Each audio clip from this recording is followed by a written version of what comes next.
the Qianlong Emperor's letter to George III, and the early 20th century origins of ideas about traditional China's foreign relations. Henrietta Harrison. Almost any European or American reader who has taken a course in Chinese history will be familiar with the following quotation, which comes from the edict in which the Qianlong Emperor responded to an embassy sent by Britain under the leadership of Lord Macartney in 1793:1. Swaying the wide world, I have but one aim in view, namely, to maintain a perfect governance and to fulfill the duties of the state. Strange and costly objects do not interest me. If I have commanded that the tribute offerings sent by you, O King, are to be accepted, this was solely in consideration for the spirit which prompted you to dispatch them from afar. Our dynasty's majestic virtue has penetrated unto every country under heaven, and kings of all nations have offered their costly tribute by land and sea. As your ambassador can see for himself, we possess all things. I set no value on objects strange or ingenious, and have no use for your country's manufactures. Point 2. Since the 1920s, historians, scholars of international relations, journalists, and teachers have used this quotation to illustrate the failure of traditional China to acknowledge the rising power of the West. The Qianlong Emperor foolishly imagines that George III is paying tribute to him, while his deprecation of the British gifts is interpreted as a rejection of Western science and even the Industrial Revolution. China's foreign relations, associated with the giving of tribute and embodied in the ritual of the kowtow, are thus contrasted with the egalitarian diplomatic practices of the rising European states. The wider interpretation of Qing political culture implied by such conclusions has been the subject of much criticism by specialists over many years. So, how did the traditional interpretation of this quotation come into being, and what are the reasons for its enduring popularity? Reading broadly across the Qing archival record suggests that the quotation does not reflect the Qianlong Emperor's response to the British embassy, which was primarily to see it as a security threat, but demonstrates rather 18th-century British concerns with protocol and their influence on Chinese and Western scholars in the early 20th century, when the letter first began to circulate widely. Looking at how the letter has been interpreted illustrates both the power of the processes through which archives are made available to historians and the extent to which many of our ideas about Qing history are still shaped by the tumultuous politics of China's early 20th century. Critiques of the ideas about pre-modern China's foreign relations embodied in the quotation have existed for many years and fall into two main categories: studies of the influence of Western science on the Qing court and studies that focus on the Qing as a Manchu conquest dynasty. Scholars who work on the history of the Jesuits in China have pointed up the interest in Western astronomy and mathematics at the Qing court. The Kangxi Emperor worked through Euclid's Elements and other mathematical texts with Jesuit tutors, while his grandson, the Qianlong Emperor, had a huge collection of European-made clocks, automata, and astronomical instruments. Point 3. In an influential study of the early Qing emperor's interest in the European military technology provided by the Jesuits, Joanna Whaley Cohen attributes the quotation above to the emperor's need to stress China's cultural superiority and self-sufficiency for the purposes of domestic politics.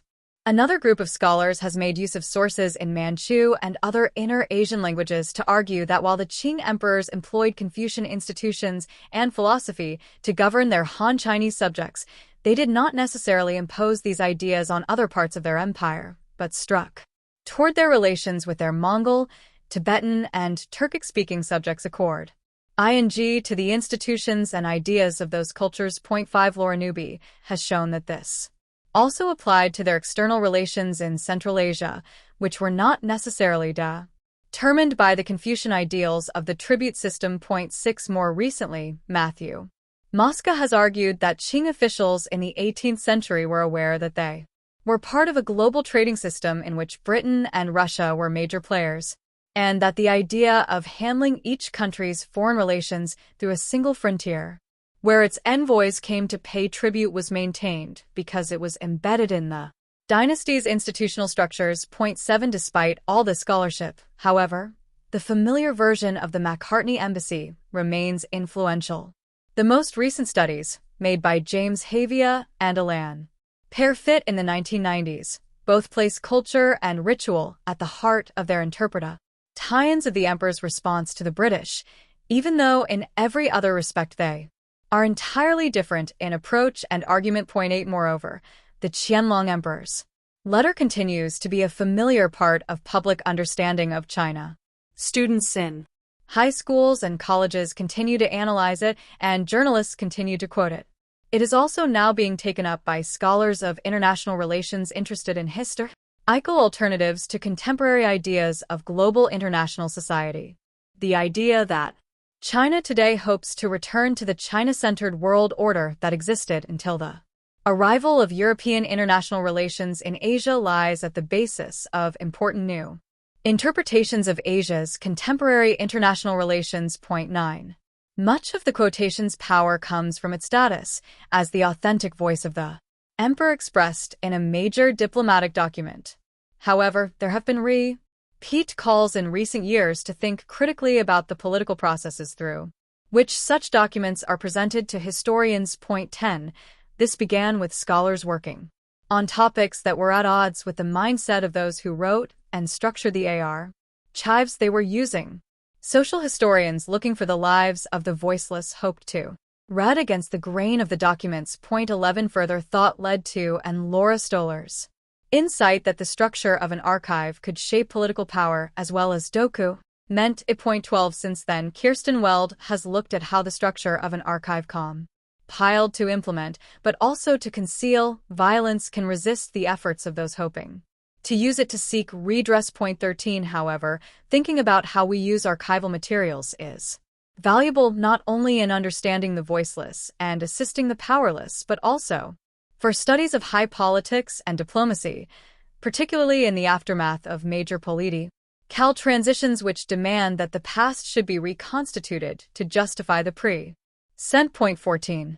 After the fall of the Qing in the 1911 revolution, the dynasty's archives came to be understood no longer as a collection of documents that would inform decision-making and glorify the emperor, but as sources for a critical history that would legitimate the dynasty's fall.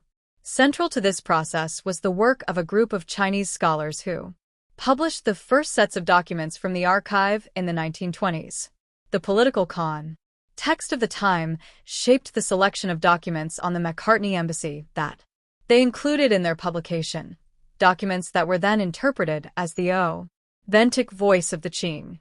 In particular, they chose documents that would illustrate the dynasty's formalistic concern with ceremony and ritual, while omitting those relating to its military response to the British threat.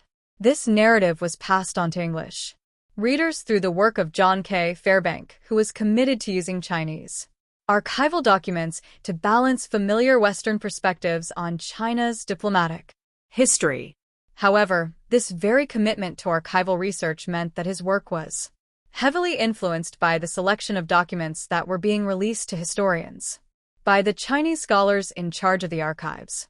Terry Cook has called on historians to consider seriously the role of archivists as co-creators of history and the choices they make about what to keep and what to exclude from the archive. Point 15. In the case of the Macartney Embassy, it happens that the archivist's decisions about what to publish in the 1920s were superseded by a much larger collection of documents released in the 1990s.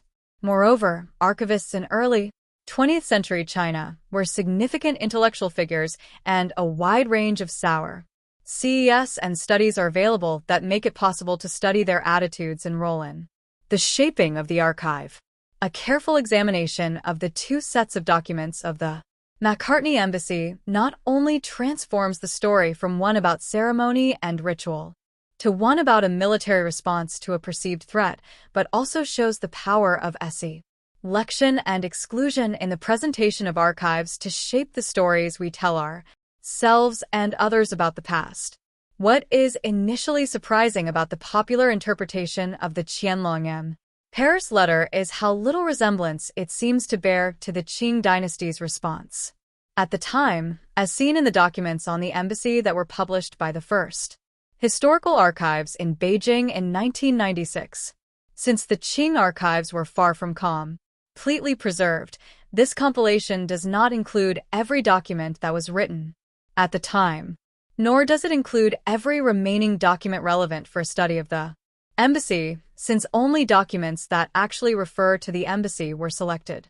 Nevertheless, the volume contains more than 600 documents, ranging from the emperor's edict quoted above to a letter of thanks for a gift of English woolen cloth to make a jacket. 16 The volume is arranged by archival fonts, but it has a useful index, which makes it possible to read the documents in date order. The narrative of the embassy that emerges begins in October 1792 with a letter from the East India Company announcing that the King of England intends to send an embassy to congratulate the emperor on his birthday. This is followed by much correspondence as the governors of China's coastal provinces waited for the British ships to be sighted. In July 1793, the embassy arrived near Tianjin, and there is a considerable amount of correspondence that was written as its members traveled by boat toward Beijing, and then on beyond the Great Wall to the Summer Palace in Qingda, where Macartney and his immediate entourage were received by the emperor. Most of the letters concern the travel arrangements, and there is also a great deal of discussion of the British gifts, persuading the British to provide a list of them, how they are to be transported, set up, and displayed. There is also some discussion of protocol for the imperial audience, though only a few letters mention the issue of the kowtow, and of those that do, several merely scold the official Jingruo for self-importance and imagine that the ambassador should kowtow to him. 17. A turning point occurs at the end of September 1793, when two crucial events took place. Firstly, the embassy returned from Qingda to Beijing, and Qing officials began arranging for their journey south to Guangzhou.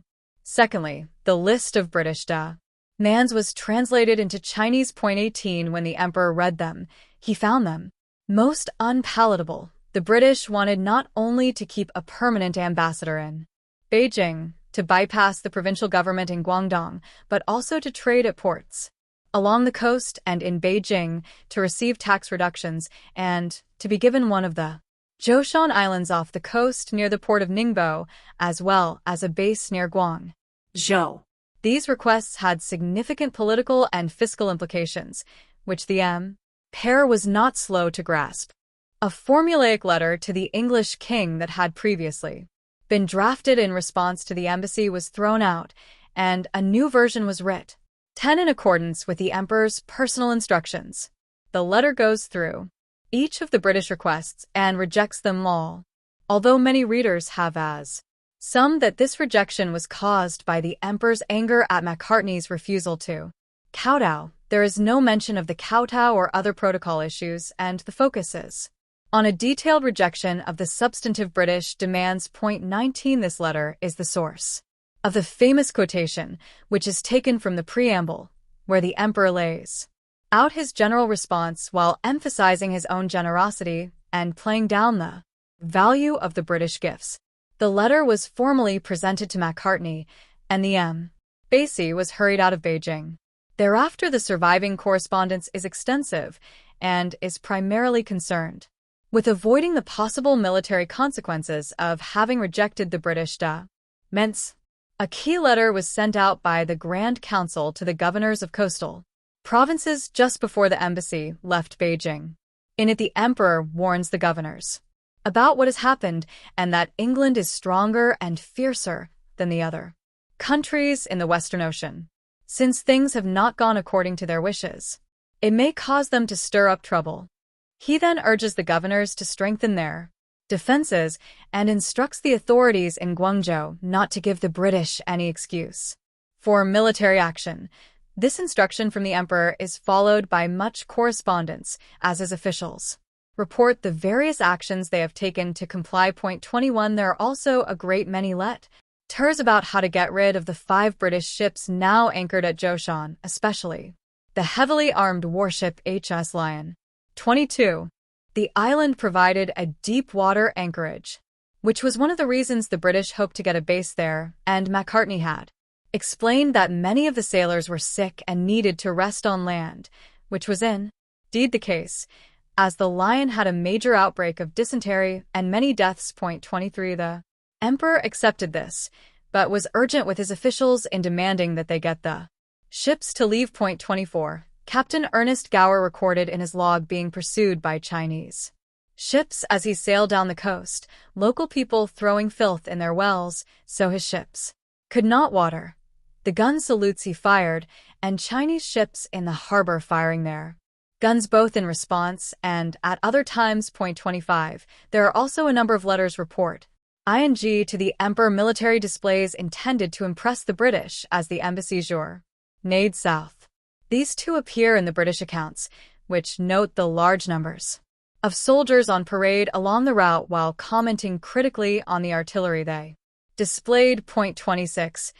Intermingled with these orders are a series of letters from Song Yun, who was accompanying the embassy, and Qianlong, a member of the emperor's clan who was traveling to Guangzhou to take up the position of Governor-General of Guangdong and Guangxi, and who took over the task of escorting the embassy in Zhejiang. Their responsibility was to conduct trade negotiations that would dissuade the embassy from causing trouble but nevertheless not give way on any of the British demands. Their reports to the Emperor and Macartney's to the British Home Secretary, Henry Dundas, both suggest that this endeavor was remarkably successful. 27. The overall impression given by the archives is that the need for an effective military and diplomatic response to the British demands loomed much larger in the mind of the Qianlong Emperor than the kowtow and other protocol issues discussed before the embassy arrived in Beijing. Chinese accounts of the embassy throughout the 19th century conveyed a similar story. The veritable records, Qingshiliu, for the Qianlong Emperor's reign, which were compiled after his death as a record for future emperors and based on documents available to the outer court, lacked some of the military detail that can be found in the emperor's private correspondence. Nevertheless, the editors took a broad view of the embassy, including both the emperor's letter to the English king and his instructions for a military response. 28. The veritable records were available to only a very small number of readers before the 1930s. However, several works published in the context of the Opium War also emphasized British demands for territory and the Qing military response. The Survey of Guangdong Maritime Defense, Guangdong Hai, Fong Huilan, 1838, included the formal letter to the English king, but also a much tougher version of Qianlong's response to the English demands written for internal consumption, and his instructions to Song Yun and Qianlong on the military and commercial response. 29. Meanwhile, the Guangdong Maritime Customs Gazetteer, U. Haiguanji, 1839, includes an additional stern letter from the emperor stressing the importance of not allowing the English to seize an island, and ends with an order to build up coastal defenses. 30. The same themes can be found in a history of Qing foreign relations published in the 1890s, which sets the embassy in the context of Qing strength, victories against the Gurkhas, and successful border negotiations with the Russians. 31. In all these accounts written during the Qing dynasty, the embassy is seen as a defense issue, and the emphasis is on military preparations and the administration of the British trade in Guangdong. So, if the Qing perceived the embassy in terms of a British military threat, what is the source of the familiar interpretation of the embassy focused on the issue of the cow toe? To understand this, we must first look at the contemporary British sources. The Qianlong Emperor was both completely clear about the expected protocol for foreign envoys and sufficiently flexible not to require his officials to enforce the full rituals of the kowtow for a somewhat informal meeting with Macartney held in his summer resi denke beyond the Great Wall and far from the Chinese court in Beijing. 32. Macartney, by contrast, came from a European context where the relationships between rulers were undergoing great changes, and alterations in diplomatic protocol were central to how those changes were negotiated. Historians of early modern Europe have noted that although the Peace of Westphalia in 1648 is conventionally seen as marking the start of the diplomatic equality of SOV, Iran states, in fact, ideas of sovereignty developed gradually, and as late as the 18th century were still in interaction with the older hierarchical system of relations between princely courts. 33 As D.B. Horne commented in his classic study of British diplomacy, the importance attached in the 18th century to questions of ceremonial and etiquette seems disproportionate to present-day writers. 34 He noted that the European great powers in this period would not have accepted an ambassador except from their equals, and provided a lengthy description of the difficulties posed by issues of ceremonies and privileges.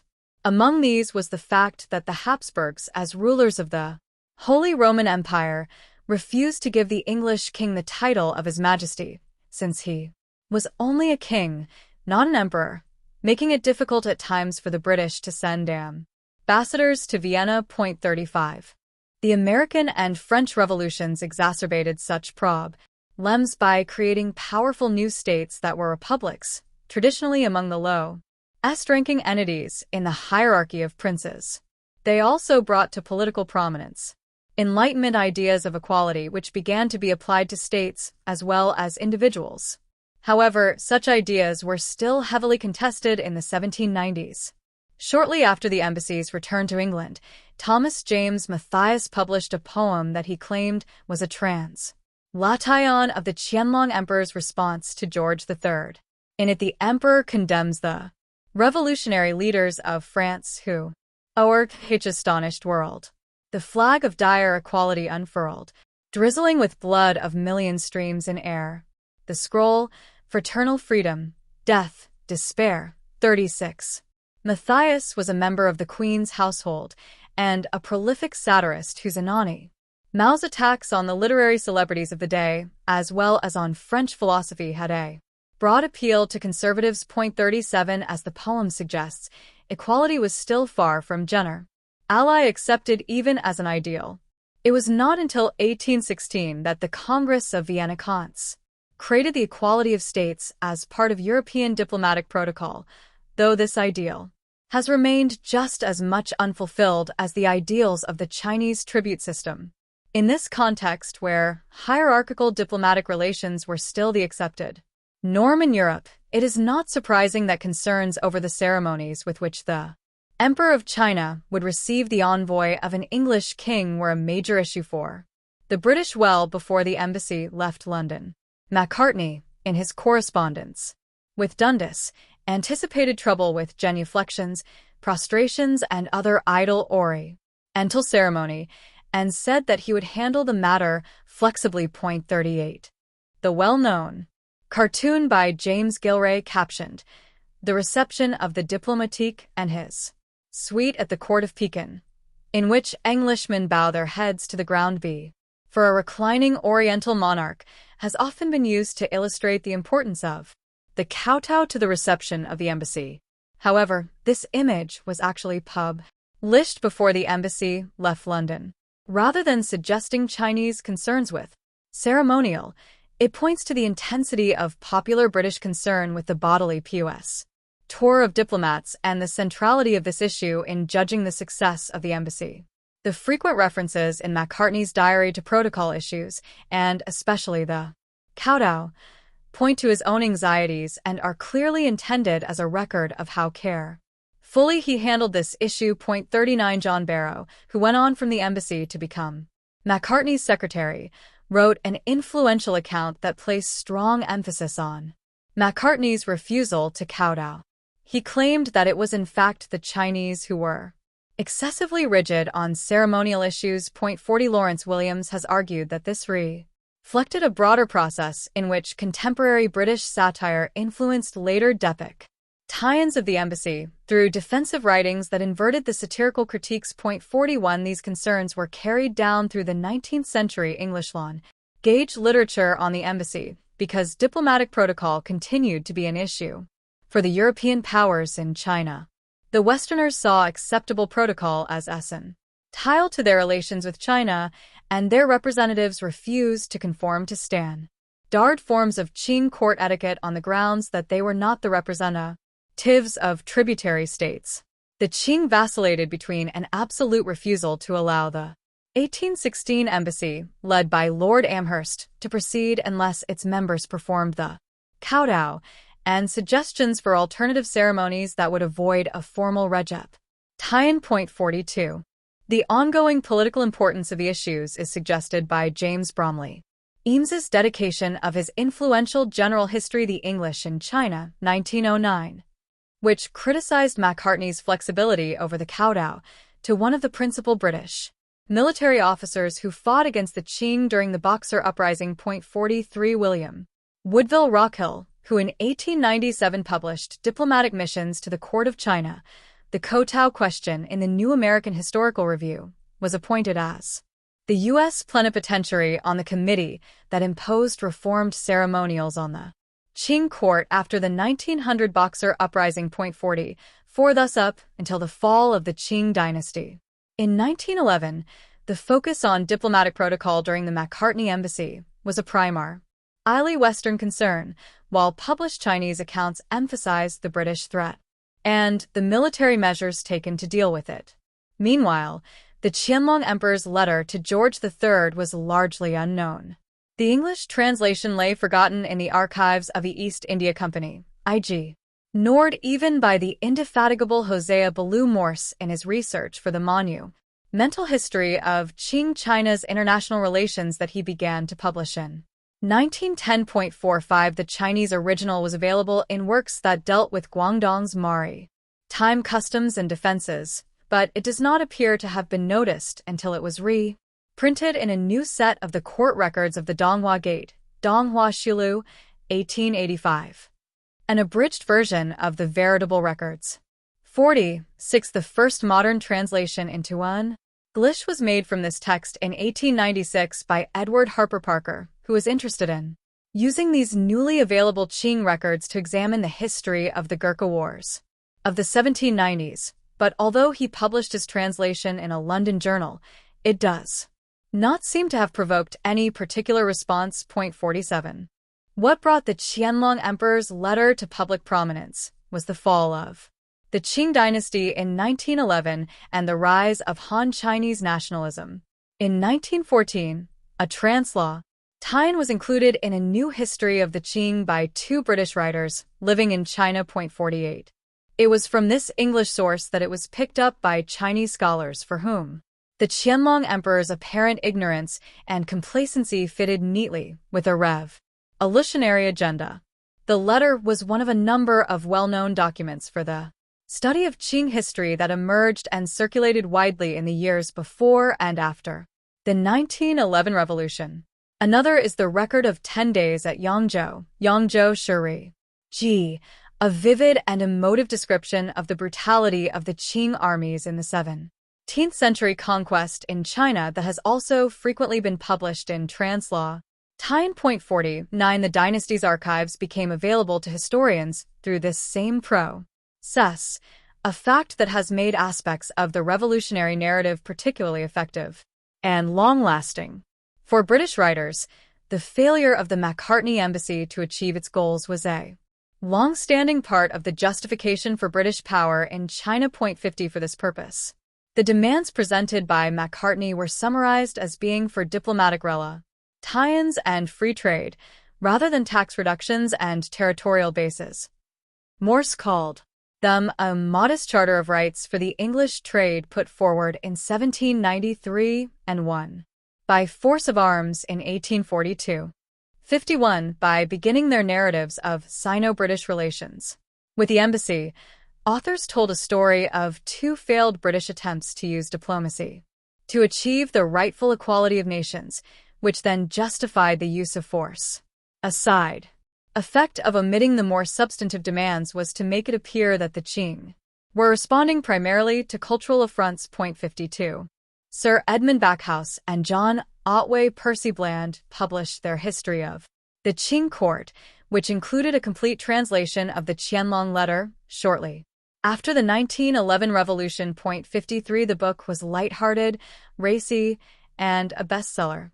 It brought the letter to a wide public, some of whom took it as evidence of just the kind of culpable Chinese arrogance that justified British power in China. 54, however, Bland and Backhouse themselves leaned toward a romantic conservatism, presenting the letter as evidence of the greatness of the Qianlong emperor in comparison with China's subsequent decline.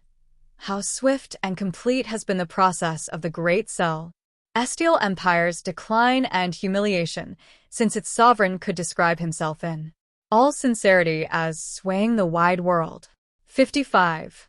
The letter quickly became well known to Western readers. Confident in their own cultural superiority, they usually responded to the Qianlong emperor's words with laughter.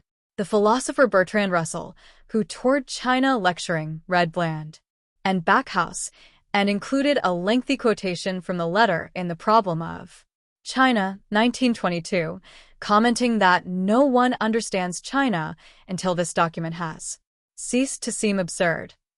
56. Arnold Toynbee, who quoted the letter in the 1930s, thought that the best cure for such insanity is ridicule, though his point was the folly of similar attitudes in the contemporary West.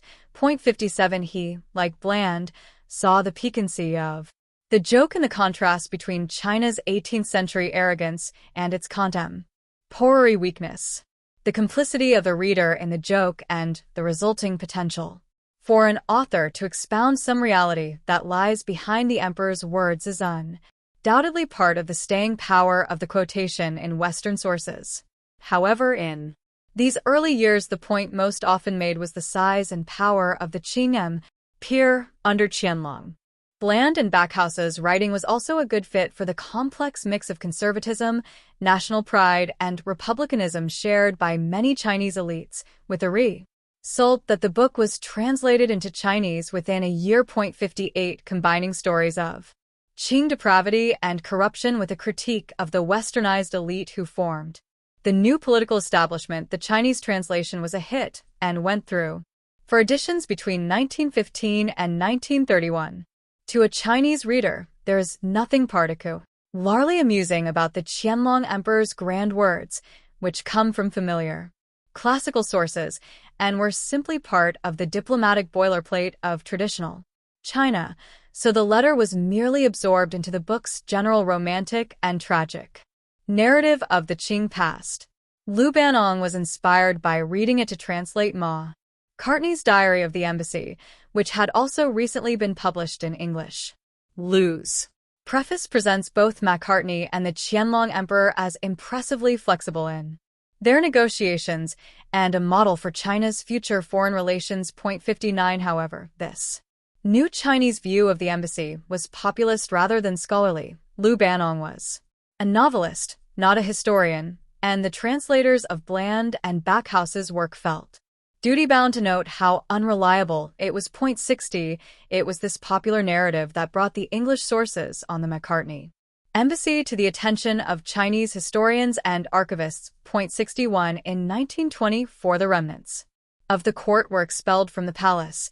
The National Palace Museum was established, and the archives of the Grand Council, which had been inherited by the Department of State, were transferred to it. The museum also took over the archives that had remained in the palace, including the original copies of the emperor's correspondence with provincial officials. 62. The version of the embassy that we know today was part of the broader project to reinterpret Qing history, which became rooted in how these archives were made available. However, the reinterpretation of the content of the Qing archives has been overshadowed by stories of the struggle to rescue and reassemble the documents themselves. Before the dynasty fell, many documents had already been lost to poor maintenance, efforts to save space, and on 2 occasions destruction by foreign armies. Then, the Republican government that came to power after the 1911 revolution got rid of material its officials considered useless. 63 decisions not to preserve documents, although naturally dismaying to historians, are an inevitable part of running a state archive. 64 by the 1920s. However, in addition to the political transition, ranking historiography had influenced Chinese studying abroad, who came to see the use of archives as part of a Western scientific approach to history. These ideas fitted well with the dominant Qing tradition of evidential learning, which encouraged detailed studies of the precise meaning of texts. Thus, when scholars found sackloads of Qing archival documents for sale as wastepaper in the Beijing markets, their shocked reports in the press reinvested those documents with scholarly and also monetary value. 65 However, the struggle to rescue the Qing archives was part of a wider, politically motivated project to use them to discover the truth of China's modern history, in other words, to create a new critical history of the Qing. 2 senior scholars were put in charge of the archive section of the National Palace Museum, the historian Chen Yuan and Shun Jianshi, a prominent scholar now best known for his work as an archivist. They invited Su Baoheng, who had served in both the Qing and Republican administrations, to manage the archive. These men came from the transitional generation who had lived through the 1911 revolution and been active members of the Republican governments that followed. Chen had been a member of Sun Yat-sen's Revolutionary Chinese League and was elected to the National Assembly after the revolution, from which he moved on to a series of positions in the government in Beijing. He was also a leading expert on the early history of foreigners in China and was employed by the Institute of Sinology at Beijing University. Additionally, he was a member of the new academia, Sinica's Institute of History and Philology, which was headed by Shun Jianshi. 66 Su Baoheng was a career bureaucrat who moved in the same social circles. He and Chen Yuan were both members of the Society for Considering Errors, SIWISH, a group that met twice a month to edit texts and discuss scholarship. 67 Another member of this society was the historian Meng Sun, best known for his interest in one of the great scandals of the Qing dynasty, the murky maneuvering through which the Yongzheng emperor came to the throne. Dan Shiyuan, who as Su's assistant selected and transcribed many of the documents, was Meng's student. 68 The new archivist's background and the circles within which they moved made it almost inevitable that they would privilege documents that contributed to a revisionist narrative of the Qing. Su Baoheng made his first visit in December 1927. Like many people who visit an archive, he was inspired by the idea of uncovering secrets. He spotted a box labeled Imperial Edicts of a Certain Year of the Yongzheng Reign, reading forbidden without prior permission from the emperor under penalty of immediate execution. 69 Naturally, he opened the box. Inside, he found lots of small packets of documents from the cases of Chinese scholars accused of writing material hostile to the Manchus. He decided then and there to begin publishing material from the archives. A few days later, he found a set of letters that the Kangxi emperor had written while he was traveling to one of his eunuchs back in Beijing. Su was excited by these personal documents, which were like ordinary people's family letters. 70 He would put them at the beginning of his new volume. Over the next few months, working together with assistants and under the direction of Chen Yuan and Shun Jianshi, Su Baoheng edited what was to become the first volume in a series known as Collected Historical Documents, Zhanggu Songbian.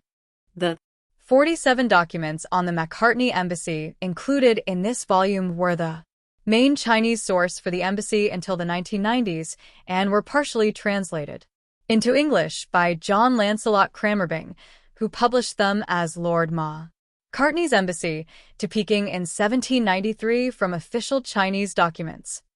71 Cramer Bing thought that these documents were a very full record of the embassy, but in fact they were a tiny proportion of the more than 600 documents that existed in the archive, and their selection was influenced by the structure of the archive itself, the editor's preoccupations, and the political context of the day. 72 Like other archivists dealing with political transition, Chen and Shun were faced with a situation in which the bureaucracy that had originally created the archive gave rise to narratives that they could work against only with difficulty. 73 they had brought in Su Baoheng because they hoped his inside knowledge, which came from having been a staff member of the Grand Secretariat and later the Grand Council, would give him a better understanding of the structure of the archive. 70 for the sheer volume of material, however, combined with the limits of Su's experience, constricted them.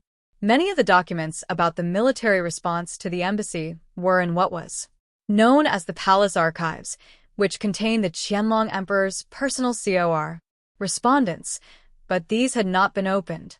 The documents were there precisely because these defense issues were both important and secret, unlike the questions of ceremony and ritual, which were part of the public presentation of Qing diplomacy. 75. However, it was the Grand Council that was the most powerful state institution in the late Qing, when Su was working in the administration, and its archives had been sufficiently important to be handed over to its Republican successor. The decision was made to begin by opening those archives, rather than the emperor's personal correspondence. The choice of materials for publication was also shaped by political considerations.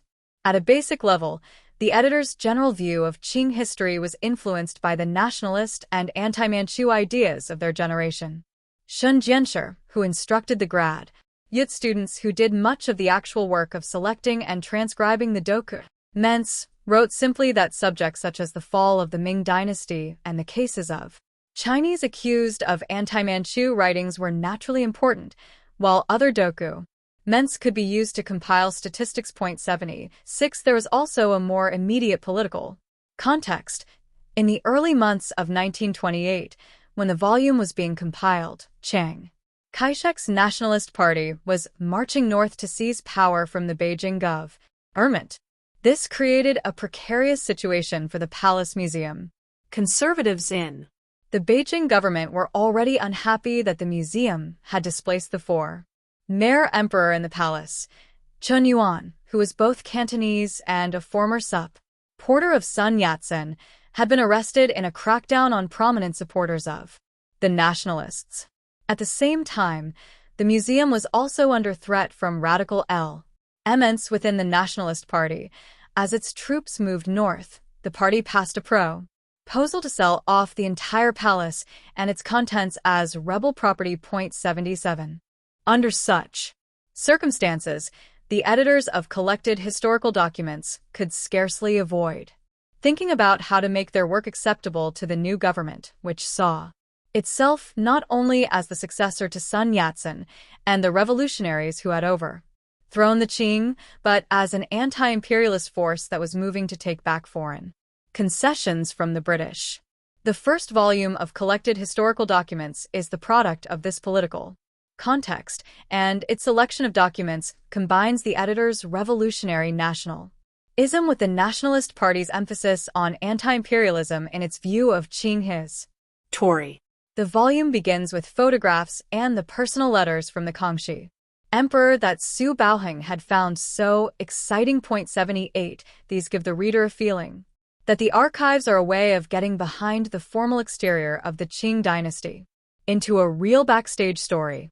Then follow the documents from the Macartney Embassy. The remainder of the volume threads together personal documents that bring the Paris to life with cases relating to anti-Manchu Han nationalism, documents on the 17th century edict requiring Chinese to adopt the Manchu queue, the defense of China's borders, reports from a famous Chinese general who campaigned in Tibet and was executed in the power struggles that accompanied the Yongjing emperor's rise to the throne, and Qing control of Chinese thought and culture, the cases that have become known in English as the literary inquisitions.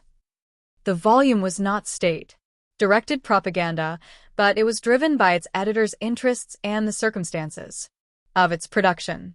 Drawn from the Qing's own records, the documents are not explicitly hostile to the dynasty, but taken together, they contribute to the anti-Qing narratives of the day. The prominence of these topics in this and other archival collections of the period would shape scholarship inside China and beyond for years to come. The choice of documents about the Macartney Embassy was made in light of these same concerns. In a brief introductory paragraph, Su Baoheng explained that his aim was to provide new material not available in the court records of the Donghua Gate, and that the embassy was the start of China's international relations. The documents that follow begin with Francis Baring's letter announcing the embassy. The bulk of the letters cover the period of the journey to Beijing and the reception at Qingda. The collection ends with the embassy's departure from Beijing. The effect is to foreground the period when the gifts and protocol were discussed, omit all the archives relating to the military response, and make the emperor's letter to George III the culmination of the narrative. This was partly an effect of using the Grand Council archives, which dealt with the journey from Tianjin to Beijing and the embassy's residence in Beijing and Qingda, while much of the emperor's personal correspondence with Song Yun, Qianlong, and the provincial governors responsible for coastal defense arrangements was in the palace archives. However, Su chose to end with the emperor's letter to George III, and not his letter to provincial governors a few days later ordering a military response. Both documents were available in the Grand Council archives, and both had already been published. Su also chose to publish 3 of the total of 8 documents about the Kowtow .79. His decision to do so gave the issue a prominence quite unrelated to its position in the archives as a whole, and was directly affected by the long-standing British scholarship that emphasized protocol and ritual. Su's diary records that he visited the British educated Malaysian Chinese Gu Hongming to get a translation of Francis Baring's letter. Afterward, he went out, presumably at Gu's suggestion, and bought the Chinese translation of Macartney's diary and the Japanese Inaba Kunzen's complete history of the Qingchao Quanshi, 1914. Macartney's diary repeatedly referred to ceremonial issues, while Inaba framed the embassy as a contest over equal diplomatic rituals and ended his account with the Qianlong Emperor's letter to George III. 80. As a whole, the selection of archives published in collected historical documents had the effect of depicting the Qing as ignorant and passive in the face of the rising power of the West. Qing officials appear excessively concerned with ritual details and unaware of the military threat they were facing. What we have here is an argument about the causes of China's military weakness in the 19th century. It fits with the standard early 20th century critique of Confucian culture, often associated with the May 4th movement, and also with a wider interest in using cultural differences to explain disparities of power. Both calls for increased westernization, and his historical research conducted by scholars such as Chun Yuan into Sinicization, the process by which peoples on China's frontiers had adopted Chinese culture, were politically resonant components of this debate. Aspects of this critique remain convincing to many scholars today. The problem with collected historical documents is that, as is so often the case with exclusion from archival sources, the editorial process with all its historical and political context disappeared in the final publication. After a few sentences of introduction, with no hint as to the number of documents that have been omitted, the reader is immersed in what appear to be the unmediated voices of 18th century Qing officials. Jiang was working out an analysis of China's modern history that combined on the one hand his generation's fascination with the differences between Chinese and Western culture, and on the other hand the claim made in the English language literature that the European countries were pursuing the ideal of equality between states. He argued that China's early experience with northern barbarians had led to its having tributary relations rather than international relations. 83. However, he was also critical of the idea that European states were motivated by ideals of equality in their foreign relations. 84. In his 1938 survey of China's modern history, he remarked ironically, Sino-Western relations are peculiar. Before the Opium War, we were not prepared to treat the foreigners with equality, and afterward, they were not prepared to treat us with equality. 85 he wrote at the outbreak of war with Japan and in his crisis-struck vision. This reading of the Macartney Embassy reached the Western public through the works of John K. Fairbank and his emphasis on using the Chinese archives, an ideal that he then conveyed to his graduate students, who went on to dominate Chinese studies in the United States. Fairbank used the embassy, and especially the Qianlong Emperor's letter, as a symbol of the conflict between Western egalitarian diplomatic relations and China's claims to universal rule, a conflict that he saw as the driving force behind China's modern history. By making use of the archival sources that were being published, he was able to present aspects of this argument as the authentic voice of Qing officials, but because his access to the archives was shaped by those who lacked the archival documents he read, the results could be misleading. Fairbank began his academic career studying with Morse, the great expert on the British archives, but he was determined to find the Chinese side of the story. 81 in 1935. He traveled to Beijing to look for materials. As an American graduate student with limited language skills and few connections, he had little opportunity to meet the Nair scholars who controlled the archives in the Palace Museum. His access to this material was mediated through Jiang Tingfu, who was only a few years older, spoke excellent English, and had written a doctorate on British Labour Party foreign policy at Columbia University. Jiang was by then head of the Tsinghua University History Department, though he was also politically active in the new Nationalist Party government and is probably best known for his later role as the Republic of China's representative to the United Nations in the 1950s. He had just completed work on his own influential compilation of archive materials, a collection of major historical documents on modern China's foreign relations, Jindai Zhongguo Weijiashi Ziliao Jiao. 1932 to 1934. 82. There was only one important question. Can the Chinese modernize? Can they catch up with Westerners? Can they use science and machinery? Can they get rid of our family and native place thinking and organize a modern nation-state? 86. Fairbank engaged directly with Jiang Tingfu's ideas about the tribute system in a series of articles he published on the Qing archives between 1939 and 1941 with his contemporary Deng Xiu S.Y. Tung. 87 backed up by Deng's detailed research on the collected statutes of the Great Qing, De Qing Huadian, an encyclopedic work that abstracts diplomatic ideals and protocol from the practice of diplomacy. Fairbank and Deng argued that the tribute system was primarily a matter of trade and that ceremonial was more important in it than the realities of power. Unlike Jiang, they accepted the idea that Western nations were seeking equality, seeing this as a cultural characteristic. 88 But like Jiang, Fairbank used these topics to address the question of whether China was capable of modernizing. A few years later, shortly after the communist victory, he argued that more than any other mature non-Western state, China has seemed inadaptable to the conditions of modern life. 89 The aspects of modern life that he suggested were incompatible with China's traditions included nationalism, industrialization, the scientific method, rule of law, entrepreneurship, and invention. However, his own research was focused on issues of foreign relations and located the problem in the tributary system. 90 These ideas about China's foreign relations reached the broader English reading public as a result of the massive success of Deng and Fairbank's 1954 textbook China's Response to the West.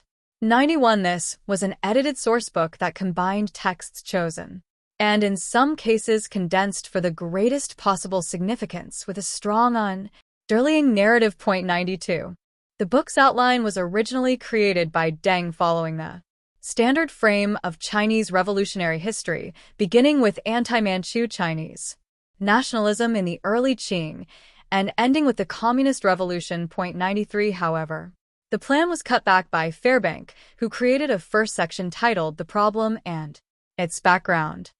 The problem remained the same issue that had perplexed Jiang. Tingfu and many others of his and Fairbank's generation.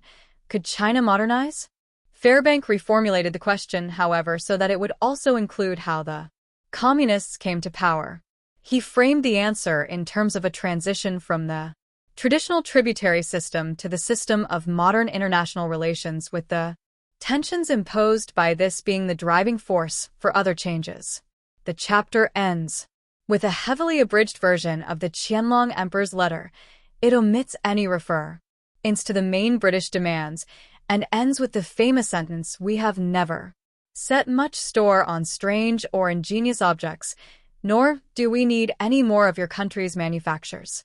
94 Fairbank then points up the effect by adding, in such terms the Englishmen and Scotsmen who are about to batter down the gates and destroy the Middle Kingdom's ancient superiority over all other peoples were still categorized as uncultured barbarians outside the pale of civilization.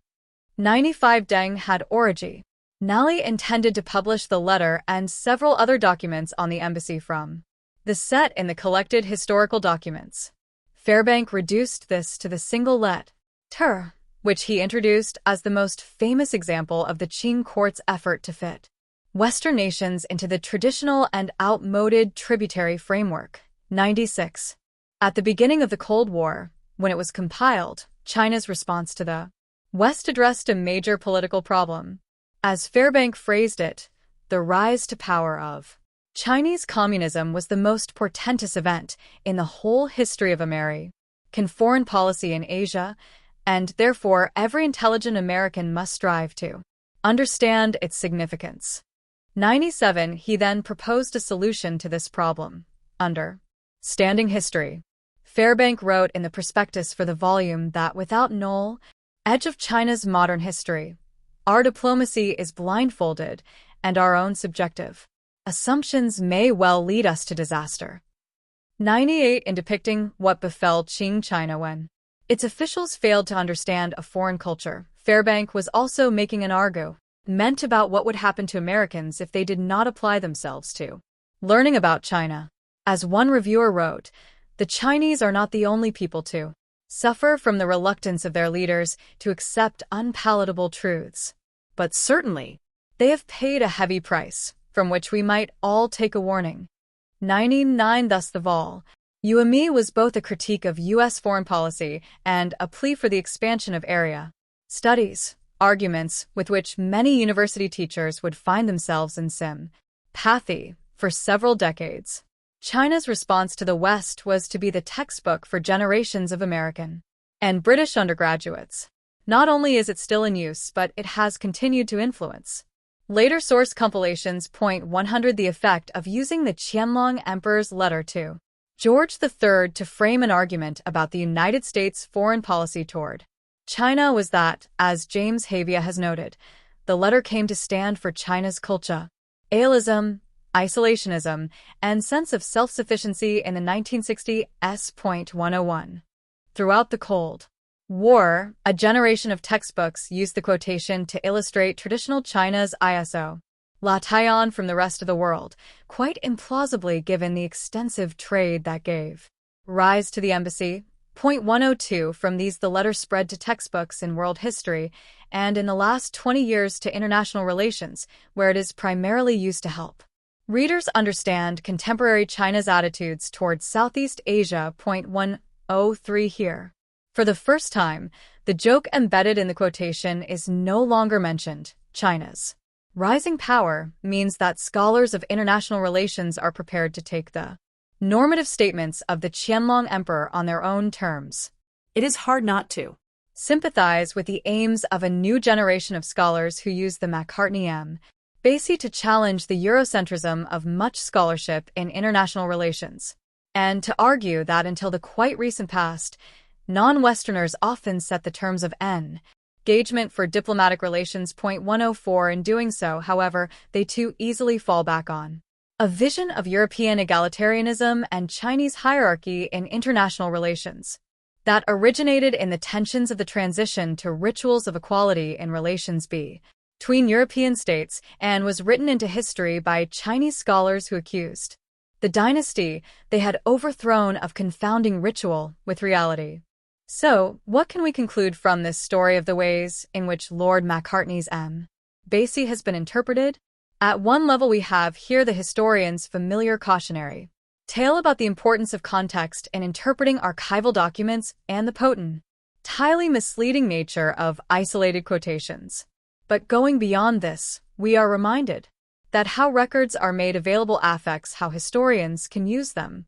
A story about published archives may seem irrelevant in an age of massive digitization projects, but the very size of such projects can mean that the process through which some items have been selected and others excluded is invisible to users, and an approach to reading driven by searches for particular terms exacerbates the problem. Point 105. When we begin to examine these issues of archival exclusion, we see that while the Qianlong Emperor operated within the formal framework of Qing claims to universal rule, he also took action to deal with the embassy as a military threat while avoiding potential economic losses.